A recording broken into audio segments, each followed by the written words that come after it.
Sindiexpo e suas palestras aqui na Sala do Síndico. Você, nosso convidado a participar e acompanhar as inúmeras palestras para melhorar ainda mais o seu condomínio, a sua casa, a sua residência.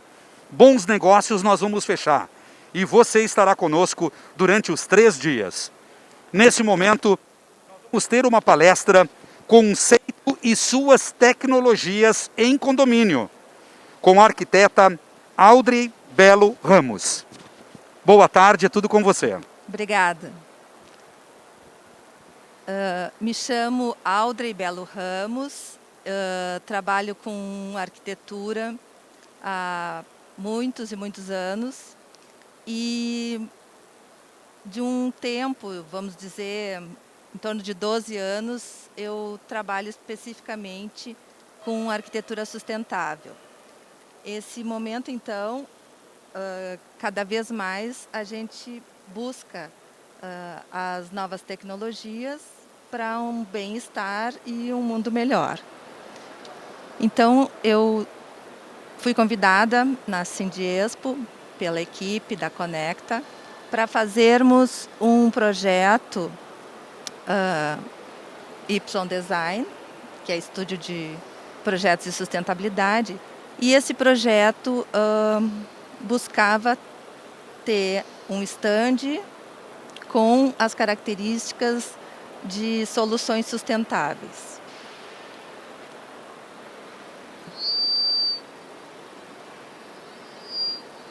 O que acontece? A indústria da construção civil é uma das atividades humanas que mais consome os recursos naturais do planeta. O que ocorre? A sustentabilidade gera a responsabilidade para o profissional. Não só o profissional arquiteto, que vai ter a tomada de decisão, como todas as pessoas envolvidas na administração da edificação, a própria construção, o construtor e, posteriormente, também o síndico, que vai fazer a operação e a manutenção da edificação. O projeto sustentável, ele não é só uma medida sustentável. Claro que qualquer ação em sustentabilidade é muito válido e é importante, mas a gente falando de um projeto, de uma edificação sustentável, engloba muitas questões. Então, não apenas as questões de projeto, como posteriormente a operação e manutenção da edificação.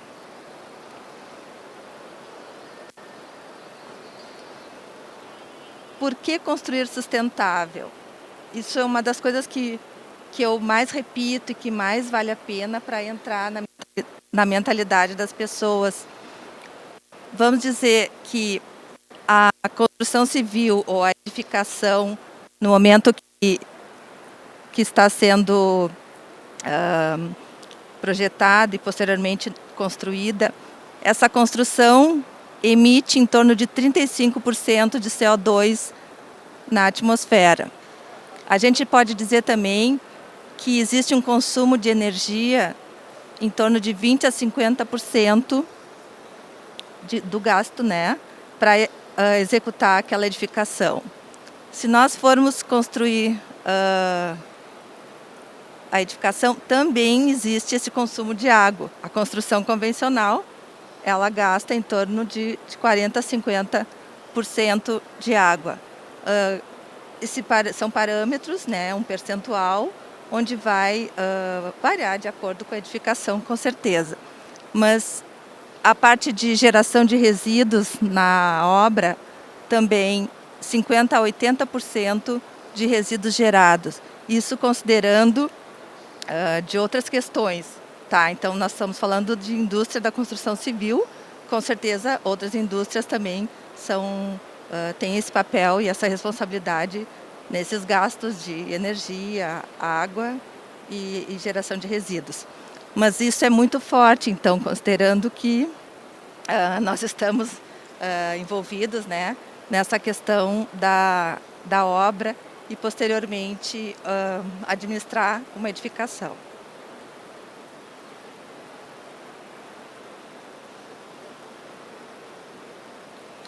Então, aqui um exemplo que eu gosto de falar também, quando a gente pensa no nosso papel e nas questões que a ONU colocou com o objetivo de desenvolvimento sustentável, eles colocaram 17 objetivos a serem alcançados até 2030, que logo, logo está chegando. E a arquitetura, a construção civil, ela realmente está participando de pelo menos 9 desses 17 objetivos. Então, realmente, é uma grande responsabilidade para a gente colaborar, para a gente fazer esse papel e ter um objetivo de desenvolvimento sustentável, como é a proposta da ONU.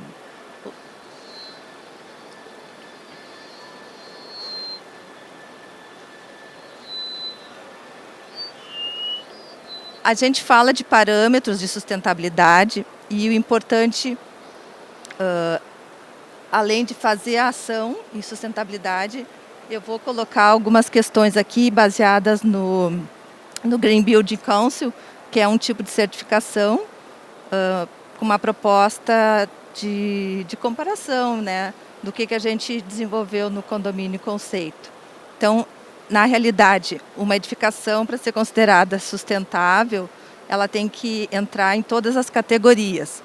A implantação da edificação, um projeto correto, uma implantação correta, entre outros fatores, né? O uso eficiente de água, que vai ser abordado também, energia e atmosfera, materiais e recursos, a qualidade ambiental e também, dentro da certificação, se considera requisitos sociais, inovação em projeto e créditos regionais. Considera-se também, dentro dessa parte de inovação e projeto, a questão importante, que é a operação e manutenção de responsabilidade dos síndicos, principalmente. Então, as soluções sustentáveis nos condomínios. Falando de água, uso eficiente da água. Então, soluções hídricas, tenho certeza que vocês conhecem várias, mas eu acho importante bater na tecla e fazer esse apanhado geral, né? Desde toda a parte de torneiras com fechamento automático, sensor de presença, acionamento de pedal, chuveiros também mais tecnológicos, com temporizador.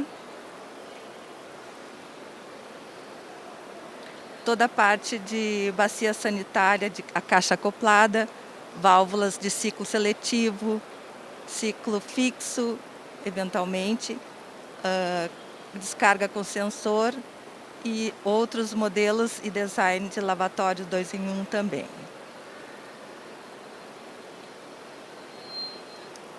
A gente segue falando dessa parte do reuso da água, que se torna uma questão bem importante. Captação e utilização da água da chuva. Então, aqui é um exemplo do que pode ser bem simples e só é bem importante ressaltar a responsabilidade do uso correto da água posteriormente. Com certeza, ela não pode ser utilizada em qualquer local e ter o cuidado, sim, de ser uma água potável ou utilizada no devido fim. Geralmente na lavagem de calçadas ou irrigação do jardim.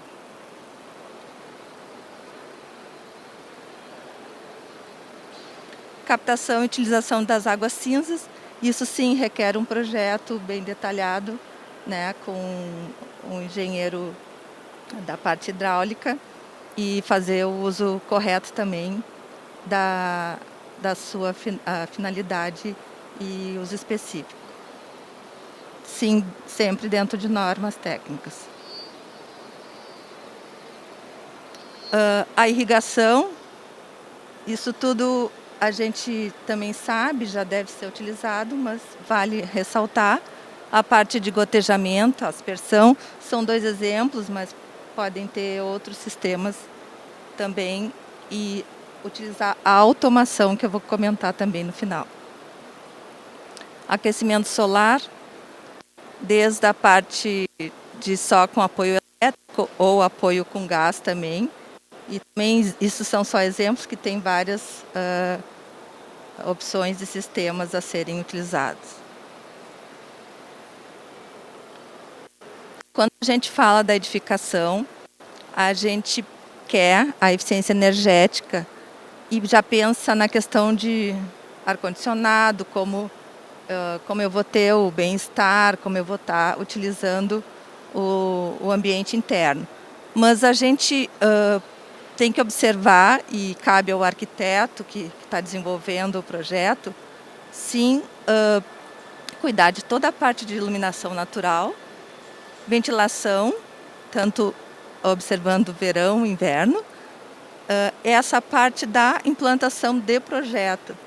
E com certeza tem sistemas que o arquiteto deve lançar mão para uma correta eficiência energética do ambiente, primeiramente na arquitetura, no sistema construtivo e posteriormente na parte de condicionamento e outras questões de aquecimento para o verão e o aquecimento para o inverno.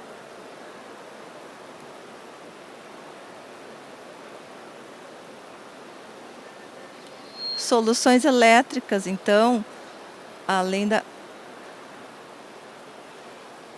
da eficiência energética da edificação e a sua envoltória como um todo, a gente tem a parte de energias renováveis, que é fundamental.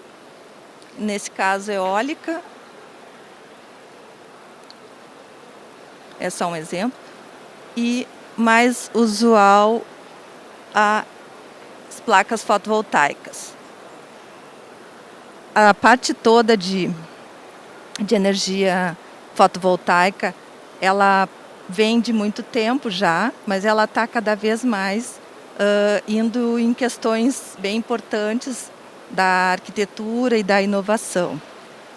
Aqui nessa imagem nós temos o exemplo tanto da placa no telhado, como nós temos na fachada, né? Essa parte toda de placa fotovoltaica, ela está inserida num conceito BIPV, que é Building Integration Fotovoltaico. Inovação, porque a gente pode ter esse sistema inserido, ou mesmo numa telha também, na cobertura, ou no caso da edificação e do retrofit, já o sistema convencional de placas. As placas também estão avançando muito na tecnologia.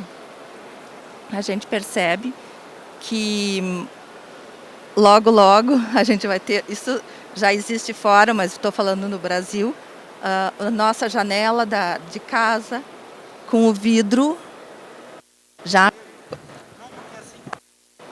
com a capacidade e fazendo o papel de uma placa fotovoltaica. Isso não demora muito. Soluções elétricas ainda, né? Toda essa parte de dimerização, isso também já é usual, mas é importante frisar. Sensores e, com certeza, sempre a lâmpada LED. Toda a parte de eletrodomésticos com os selos aprovados, né? Tanto Procel, Inmetro ou outros, quando for um eletrodoméstico importado. Então a gente fala de água, energia, mas a gente tem que lembrar também dos materiais que são utilizados na edificação.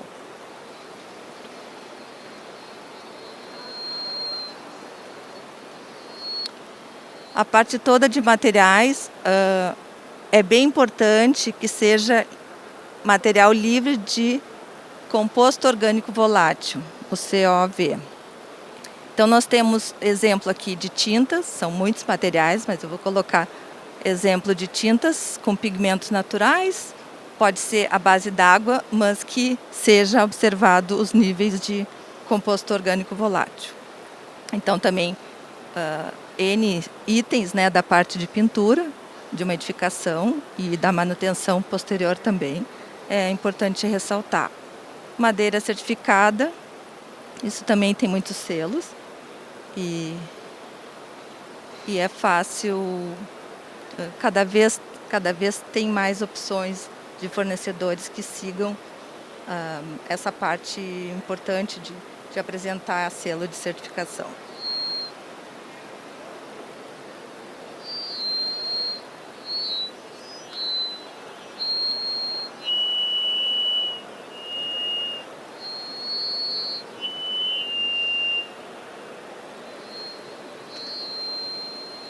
Bom, seguindo essa parte de steel frame,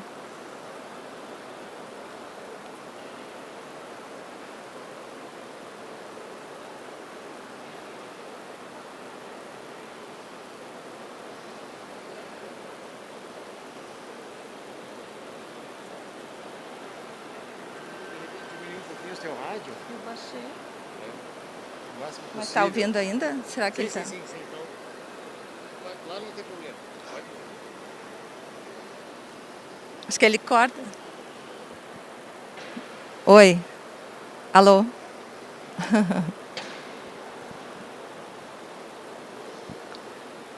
Enfim, seguindo aqui, a parte de materiais e recursos, essa instalação a gente vê aqui na imagem, mas ela está bem clara e está muito interessante fazer a visita no Condomínio Conceito, onde nós temos o próprio steel frame de exemplo. Também aparece o sistema bem claro nas placas e a vedação e os revestimentos que foram colocados no Estúdio Conceito. Então aqui a gente percebe que o steel frame ele apresenta uma excelente estrutura, ele tem a mesma versatilidade da estrutura convencional em concreto e facilidade, e a gente considera que ela seja uma construção seca, porque diminui muito o gasto de água e a agilidade da construção é muito maior. As questões energéticas também diminuem bastante. E o resultado final, ele se torna tão bom quanto qualquer outro sistema construtivo. E ele está de exemplo na instalação do Stand Conceito.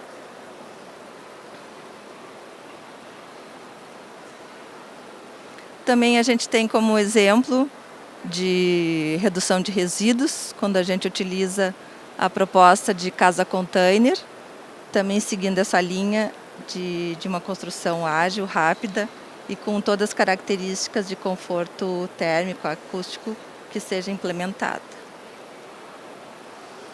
Outro exemplo também, seguindo a proposta, a casa container.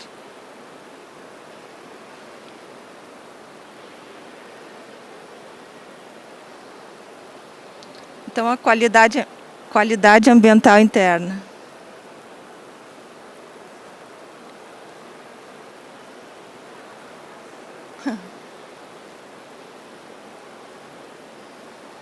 Aqui nós temos a parte do conforto térmico e acústico, que são as vedações.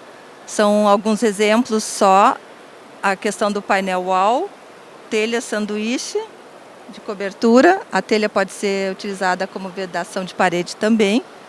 Painéis, tem painéis tipo sanduíche, que é a mesma proposta, em placa metálica pré-pintada ou somente alumínio zinco também. E a parte toda de lã de revestimento, tanto para piso, que atualmente as normas de desempenho solicita um desempenho acústico. Então, a gente tem várias situações onde tu utiliza os rolos, né, com as mantas, tanto para piso e outras situações de isolamento de parede também. Questões de umidade, impermeabilização, também é corriqueiro, e isso é importante saber a procedência, né, e quem que executa e ter as garantias. Conforto térmico e acústico, a gente também acaba lembrando da parte de paredes e telhado verde. Dependendo da região do país, a gente pode lançar mão e da orientação da parede, né? Vamos considerar que essa parede com uma orientação solar correta e a vegetação também especificada corretamente, ela dá um excelente resultado para a parte interna do ambiente, da edificação, e o resultado estético é muito interessante também. Também cito a parte do paisagismo nativo nos jardins, que ele dá um ganho, o fato da vegetação ser do local, ser uma vegetação nativa, dá um ganho na questão de diminuir os cuidados, diminuir a irrigação também. A biofilia em si, continuando no assunto vegetação, ela está como um fator psicológico humano. Então, ter vegetação no ambiente onde a gente passa o dia, nesse caso o condomínio, né, que é o dia a dia, e esse momento do fique em casa foi fundamental, cada um ter o seu espaço com grama ou vegetação para utilizar.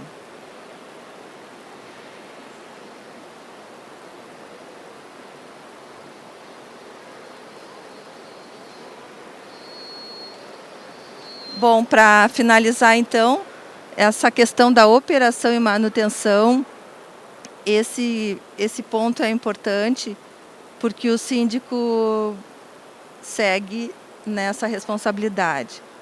O que eu posso considerar aqui são só exemplos, são muitos itens com certeza que o síndico toma conta ou faz o seu dia a dia de cuidados. Mas a parte de reciclagem, que é um item simples, mas eu tenho que frisar que é um item fundamental da parte de reciclagem de separação de resíduos do lixo. Aí a gente segue também com algumas questões de automatização, que hoje em dia se torna bem importante por todo esse custo, né, economia de água, luz, ar-condicionado, que pode ter um constante monitoramento. Também pode ser definido horário específico para irrigar o jardim. São só exemplos, como vocês já sabem. Horário que vai desligar a bomba da piscina e etc., que são várias questões que o próprio automatismo, e dependendo do sistema que é utilizado já na decisão inicial de projeto, pode estar sendo previsto. Então, muito obrigada. E a Sindiespo está muito interessante para todos que quiserem participar.